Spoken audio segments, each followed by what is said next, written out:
All right, so the first section of matrices was pretty straightforward. It's just really arithmetic. That's all it is, right? It's like, for example, A plus B, just add the two matrices. That's all you got to do. And just make sure you line them up correctly. Like negative 12 is going to combine with 2, 10 is going to combine with 3, 6 combine with 1. And just keep going in that order. That's all good. Oh, not in that order, but just make sure you combine the right stuff, right? And subtraction, I mean, subtraction, be careful because you have a lot of minus negatives, so treat that appropriately. Three's distribution, that's probably the easiest, I think, of all the problems here. Four is a little more involved. You have to distribute to A and B, but their respective numbers, 1/2 and 2, and then add them up afterwards. For 5, it's more distribution. 6 is actually multiplication. When we talk about multiplication, you want to make sure the dimensions match up. What that means, more specifically, is that the columns of the left matrix must match the rows of the right matrix. So order actually does matter. Multiplication is not commutative, meaning like 3 times 4 is 4 times 2. We know this, right? From a long time ago. Not the case of matrices. The order does matter. Sometimes you can't even do it if you're reverse order if the dimensions don't match up. Now in this case, they're both 2 by 2. So if I were to put this one, actually this wouldn't matter because they're both identical. So that, but these are 2 different matrices, meaning like they have different numbers inside in reverse order. We get a different output. You can test it for yourself and calculate if you want to. And we're gonna do more calculator work later today because that's big to do. But anyway, just make sure you multiply this row of this column and then this row of this column to get the first and second entries. Then you do the second row of this column, the second of that column, and then you get the next set of entries. So that's what's happening there. For 7, you first got to multiply the B matrix by 2. Now they do match up because the left matrix is 2 by 4, the right matrix is 4 by 1. They do match up, and the final answer would be 2 by 1, meaning you're gonna have 2 rows in one column. So you do the first row with that column, the second row with that column, and when you line them up, pairs, right? So negative 4 pairs of negative 1, 2 pairs of 2, 12 pairs of 0, 16 pairs of negative 1. And then when you multiply all those pairs out, you add up those products. So you have 4 products here, add them up, and you get whatever number that's there, right? Sorry, that was this one. That was that one. This is something else. That's number 8. Then for number 8, yeah, it can be done. 3 by 3, 3 by 2. So final answer is a 3 by 2. So again, you do this row, this column, this row, this column, into the first row there. You do row 2, column 1, row 2, column 2, row 3, column 1, row 3, column 2, boom, boom, boom. Get it. Again, it's just arithmetic. It's very cumbersome. Oh my goodness. Okay, you guys ready to shoot yourselves after you that's homework? I'm sorry. You did it all. God bless you. Yeah, it's a lot of. I mean, honestly, there are computers that do this stuff. You don't do. I mean, it's just good to know what the computer's doing when you punch this into a computer. And the stuff does make a difference. Like actually, I was doing one-on-one tutoring with a former high school student of mine that's in Denver, and he is doing Python and learning about databases. And a lot of databases are organized this way. Like they put all this information in matrices, and then sometimes you have to multiply these matrices. Like you have all these numbers, like maybe you bought this many items and at this price, and so you want to get the total price you spent, and you're doing it with like lots of data.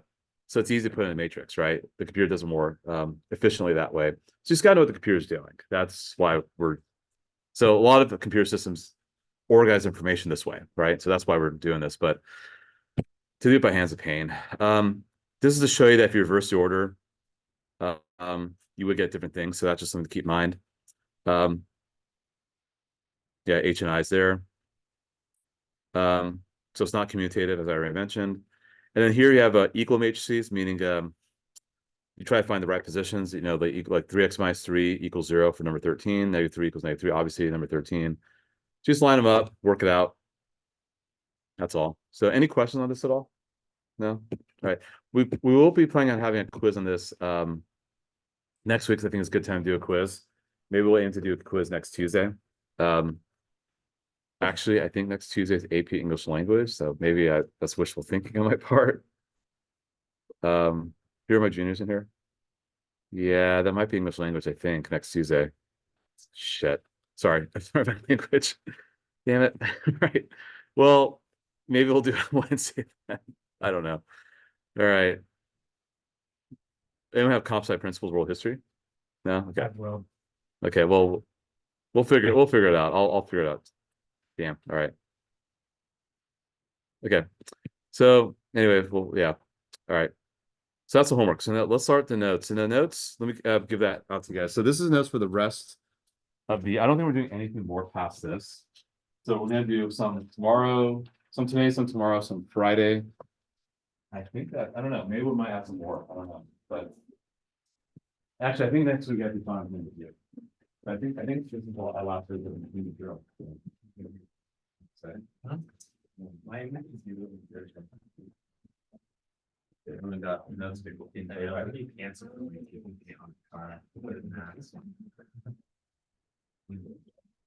all right. So now this is the beauty about matrices. And actually, let me go back in time with you guys. You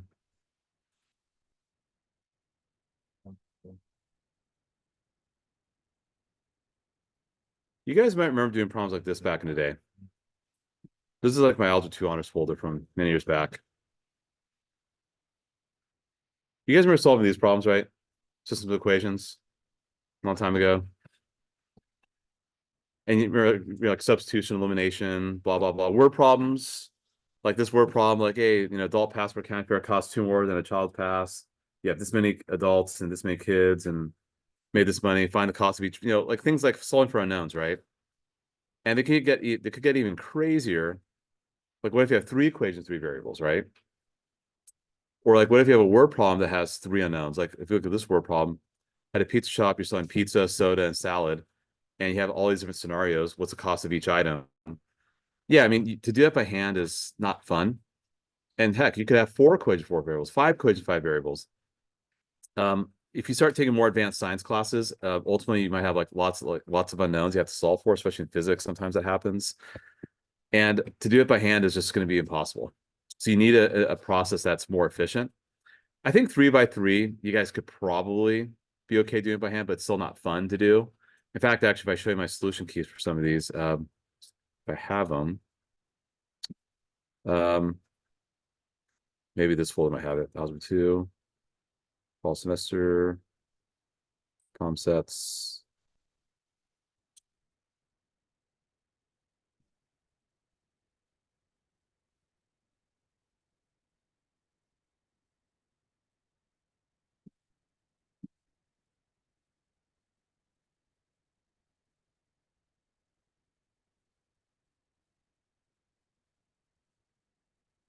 Looks like these are pretty simple. Anyway, point being, it's not fun to do those problems. So we need something better. So what we're going to do is we're going to take something like this here and organize in a matrix. So notice that one matrix is called the coefficient matrix. What that means is you take coefficients x, y, and z and put in a matrix. That's all. 1, 1, 1, 3, negative 4, 2, negative 1, 1. And make sure it's organized as well. That's the other thing too about this stuff, that you have to be highly organized, can't be messy. Like if I were to reverse these letters here, or I put some letters on the other side, you better put them all in the right order. Order matters. This is why like a lot of times a lot of weird programs are really OCD, because you have to have things in the right order. The entire thing's all messed up. What's happening is that finding a coefficient matrix. Now, if you multiply this by x, y, z, you actually do the multiplication. What's going to happen? 1 times x plus 1 times y plus 1 times z. Boom, you get that. 3 times x, negative 2 times y, negative 4 times z, all that in one string right there. 2x, negative y, plus z, all one string, equals, I call this a constant matrix. That's why I call that. These are the constants, right? I mean, these are constants also, obviously, but these are numbers that don't have letters next to them, right? So basically, you're creating an equal matrix, right? Remember we said in the homework, equal matrices, right? That's what you're creating. Now, there's also something called augmented matrix. An augmented matrix is you take the variable matrix out of the equation, and you make a 3 by 4. So you combine the coefficients and the constants like this. Okay. So it's adjoining a row column vector or some of the other matrix with the same vertical dimension. That sounds confusing. Bottom line is I just do the coefficients and the constant, okay, 3 by 4. Now our goal, this is the part that's not going to be fun, but we're going to do it, is your goal is to make this look like this. And what you're going to have to do is you're going to have to like combine these rows or multiply these rows by some numbers to get it work out nice and neat like this. Ultimately, that's what we want to do. It's called reduced row echelon form. Now there are computer programs and algorithms that'll do screen a blink of an eye. but we already do this by hand. You have to understand what our goal is to rearrange these rows or multiply these rows and make it look like this. That's the goal. And once you have that, then what does this really mean? This really means that the first row means x equals 4. The second row means y equals -8. The last row means z equals 3. And if you were to go back and plug it into here, what's 4 plus -8 plus 3? It's -1. If you do the other ones, like 3 times 4 is 12, minus -16 is 30, 30 minus, well, hold on, I can't do math in my head, 12, plus 16, sorry, is 28, 28 minus 12 is 16, and so forth. Or 8 minus -8, 16, plus 3, 19, boom, boom, boom. We're good, right? All's good. So the process of going from here to here, is called the Gauss square elimination. These are two mathematicians a long time ago. I don't know math history, so I'll ask. But it's an algorithm you use to solve system linear equations. It basically, what does it say? I can't read. It relies on 3 elements of row operations. So swapping rows, you swap rows. So it's like a puzzle. Multiply by a certain number. Like maybe I multiply this by a third. Get rid of the 3, make that 3 or 1. I don't know if I want to do that. Or add or subtract rows with each other. So yeah, buckle up. We're gonna do this. It's gonna be a little crazy. All right. Now I do have. I'm lazy. I'm gonna admit that. I do have a way of like kind of cutting some corners here, which actually last year I'll just say it kind of irritated some of my co-teachers. I'm being really nice. I actually really pissed them off, but they forgave me afterwards. I'm going to show you how to cut corners, but I also going to show you the long way as well because I don't know, just I don't want to create problems. So here's what I'm going to do first. I am going to. I'm going to draw an arrow here.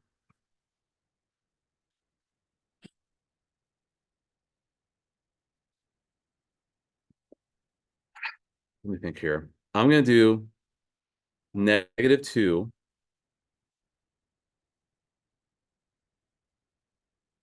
R1 plus R3.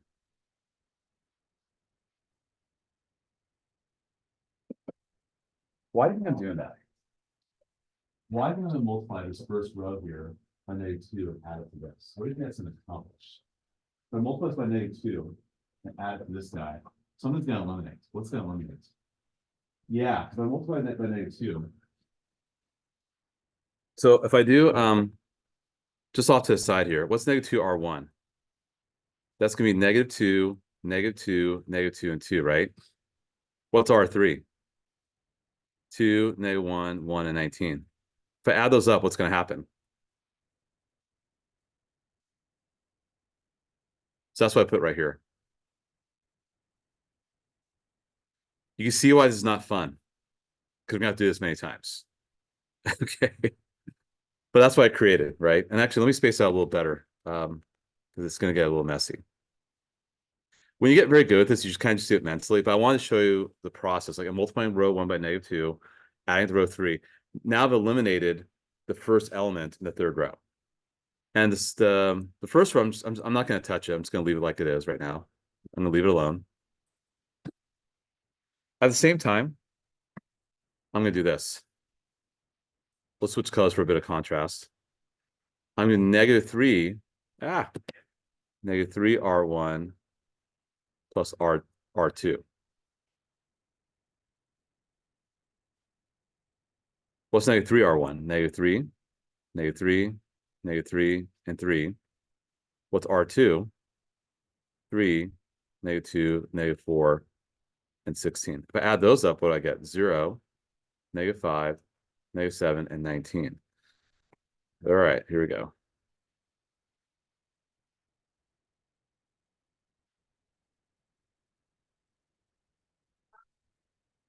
Okay, does that make sense what I did?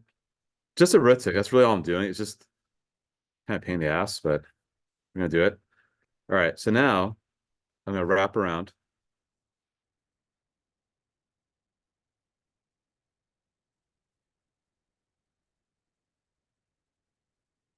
Okay. I am going to multiply second row.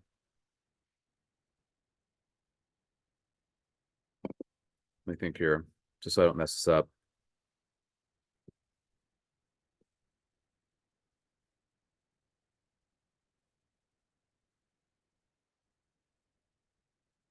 Give me 1 sec here. Sorry, guys. I'm kind of drawing some blanks. Actually, I'll do this. I got it. I'm going to do R3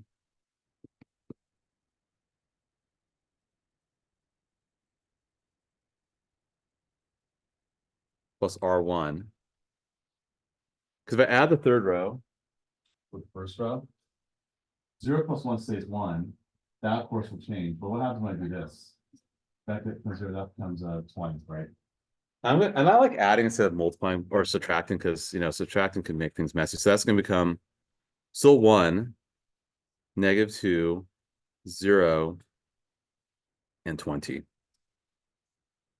Okay. And also, I'm going to do this. I'm going to do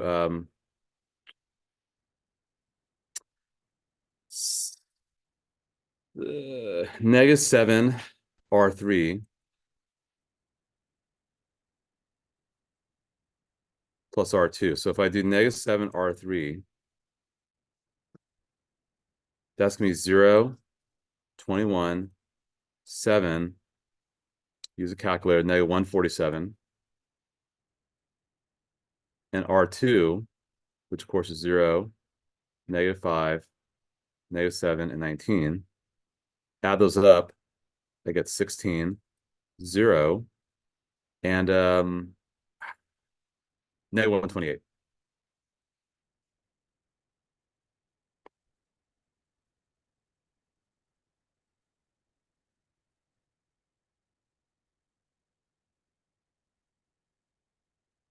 And this will be like it was before. Okay, so let's make sure we're okay. So what I did is I altered the first and second rows, kept the third row the same from the most produced matrix, and decided to get a 0 here, get a 0 here, right? Everything seems okay so far, right? Now at this point, I'm just going to be kind of straight with you guys. I usually stop the process. The reason why I stop that process is because I now know I'm still going to keep going with this process because just so I don't make my other colleagues upset. But I know that's sorry, that's why. My bad. Wow, can't wait to do that. That's what this means now. That's how you interpret it, right? Because remember, y was the second column, and actually, if you use it in the calculator, I think that's is that -8? Yes, -8. Then I can solve this part.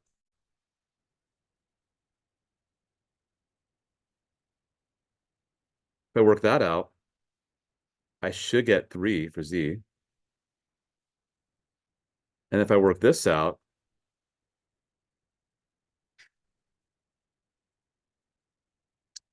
you should get 36, I think. Wait, no. 4. Yeah, I should get 4. And I think that makes, yeah, there we go. 4, -8, and 3. That makes sense. Yeah. So that's how you would look at this, right? Does that make sense by this? I put this in augment matrix. I did some rows operation. I did swapping rows actually. I could if I wanted to, but I decided to multiply one of the rows by a certain number, add to the other row.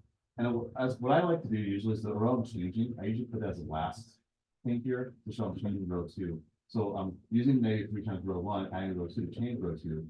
-2 times row 1 plus row 2 change row 3. And in this case, I want to change row 1 and row 2. And then I got something that's easy. And now I know 16y to me. Once I solve that, okay, great. Substitute here, great. And I do believe that's what the algorithms in theory are doing. Once they have something that they can solve easily, it just does it. Because they keep going through the reduction process. it's gonna be kind of pain. But at this point, if you do it this way on a test for me, I'm cool with that. Because at least you've done some row operation and you'll be able to interpret this. But just so you see how it's more elegant to get it down to all the ones and zeros, I'm going to do that right now. So, but if you do it this way, totally cool. There's a recording. I highly recommend you watch the recording again because it's not a very terribly intuitive process sometimes. But I'm going to try this again. But what we're going to do right now is we're going to still keep doing a reduction. So the way I'm going to do my reduction is this. I'm going to multiply the second row by 16th. So by doing that, I get 0, 1, 0, and -8, right? I know this now. And we're actually almost there. We're actually not too far from getting this this sucker done here. I'll just repeat these right now. Just I won't touch them.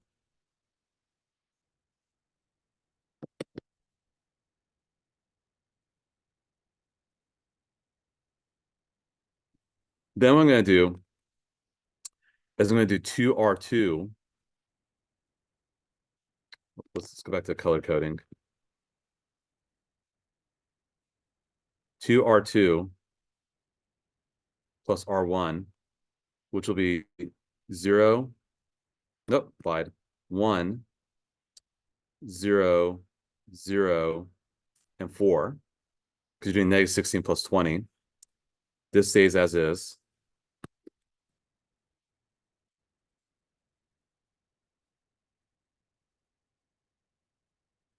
And then I'm going to do 3 R2 plus R3. So 0, 0, -1, and -3. And then lastly, I'm going to do this. Just change this to a -R3. So 1, 0, 0, 4, 0, 1, 0, -8, 0, 0, 1, and 3. So that's row reduced echelon form. Row reduced echelon form. So it's a very nice, elegant solution.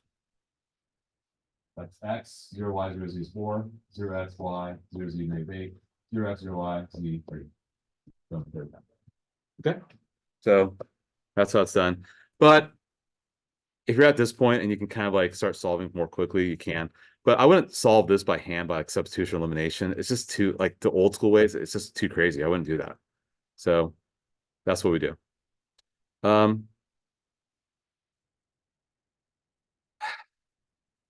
Let's do one more. Okay, and then I think you guys got this. This one here is going to be kind of a funny one. Is it funny? I don't know. No, it's not really funny. I thought some of these have no solution. Those get interesting. I'm not going to do it, but let's try some more times so you guys get the hang of it. We can go a little more quickly. So 3, 2, -1, -1, -2, -2, 3, 5, 5, 2, -1, 3. Okay. I'm trying to avoid any crazy fractions if I can help it, but I could probably. Do you guys see something we can eliminate right away? That the 2's, yeah, that's probably a pretty good idea. I'll probably do this. I'll probably say, hey, let's do and I think Mrs. Sue actually made this on purpose so that we can.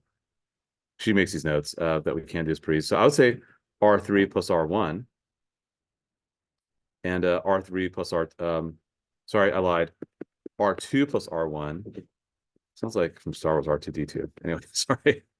I know it was Star Wars Day on Saturday. R2 plus R1. You guys know what Star Wars Day is, right? May the 4th be with you. Okay, good. All right.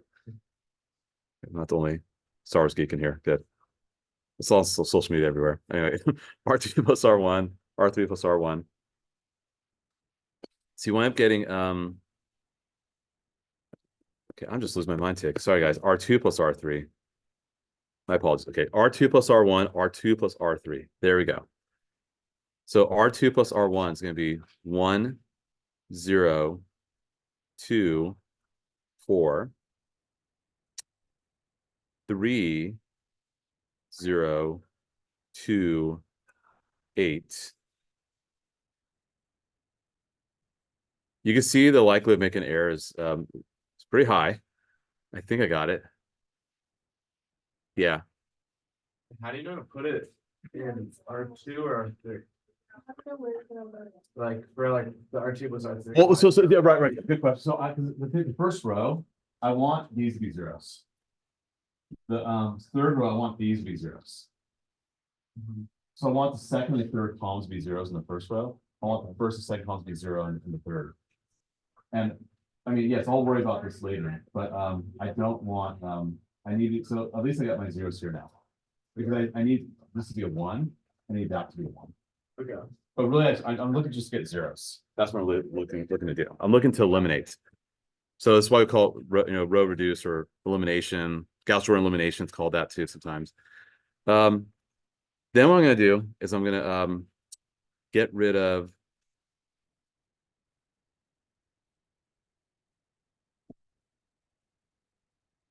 I'm going to multiply the second row by -2, so I'll do -1/2. Sorry, I'm going to divide by -2, so -1/2 R2. And also I'm going to do -3 R1 plus R3. So -3 R1 is -3, 0, -6, and -12. And R3 is 3, 0, 2, and 8.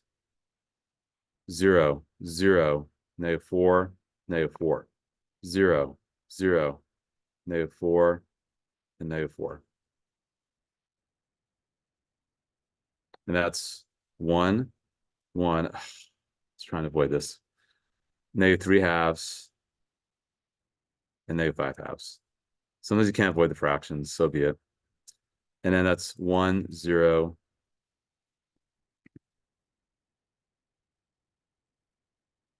2, and 4. I'm gonna be straight with you guys. I'm just gonna start solving this. So now we know what's going on, right? At least you saw me go through the elegant form. At least I say I could do that. So I'm just gonna start solving this sucker. You guys see how I'm doing that, right? So what is the equal? 1. Then over here, x plus 2z equals 4. X plus 2 equals 4 was x equal, guys? 2, right? And then lastly,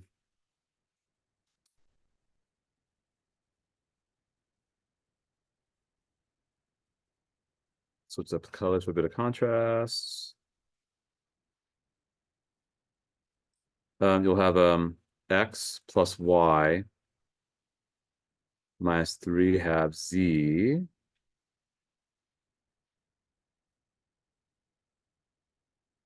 So 2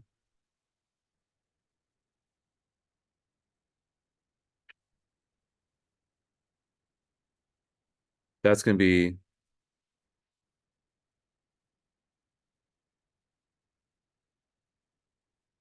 so y should be -3. Does that make sense? 6. Yeah, it makes sense. It should work itself out. Yeah, works itself out nicely.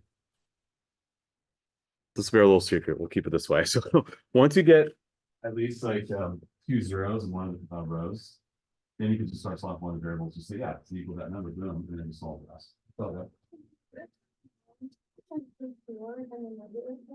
Which level would be 0? what you mean here and here? Yeah. It's up to you. I mean, so like for example, if I do R3 plus R1, then I have to choose which row I want to change. So in that case, I mean, the things that I want to put is I really want to get not to be zero.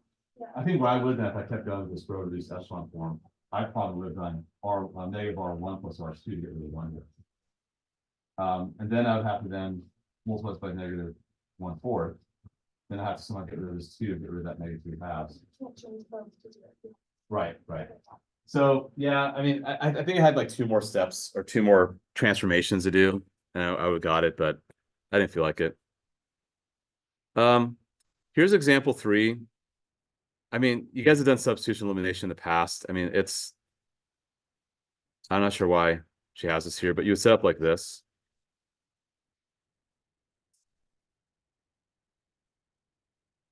This one should be a pretty easy one. We'll do this one really quickly here. I'm going to multiply this by 6. So I have 1, negative 2/3, and 0. 1, 1, and 15. Then I'm going to do negative R1 plus R2.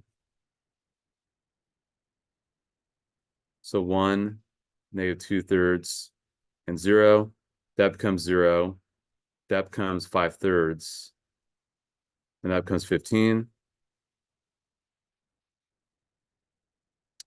Then I'm going to multiply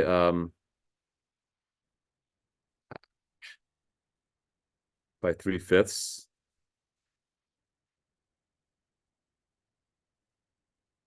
That'd be 0, 1, and 9.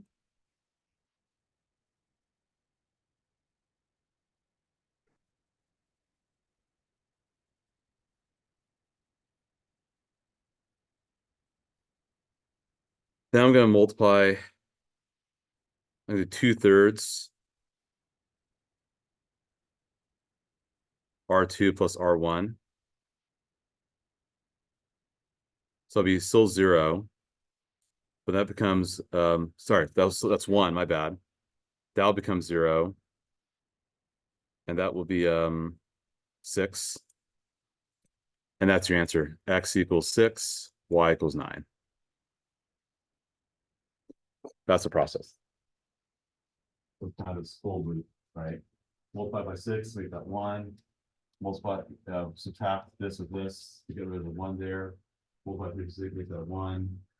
Then 2/3 to that, which is that, it says 0, and then there you go. All right, we're done with this. Homework's right here. And you have to fill out notes too. I think she works it out. Not really, she just gives the answers. Okay, well, she worked that one out at least. Okay. I think I did it better. Anyway, here's the homework. So you use the Gauss-Jordan transformation, transform the matrices, row reduced echelon form. Just 6 problems. And the answer key, I think, is up as well.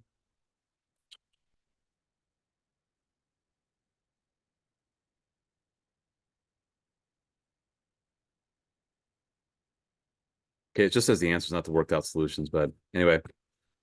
So if you want to do the homework, great. If you just want to study for an AP exam or just want to relax, it's all good too. Still got another 18 minutes, I think. So we're all done.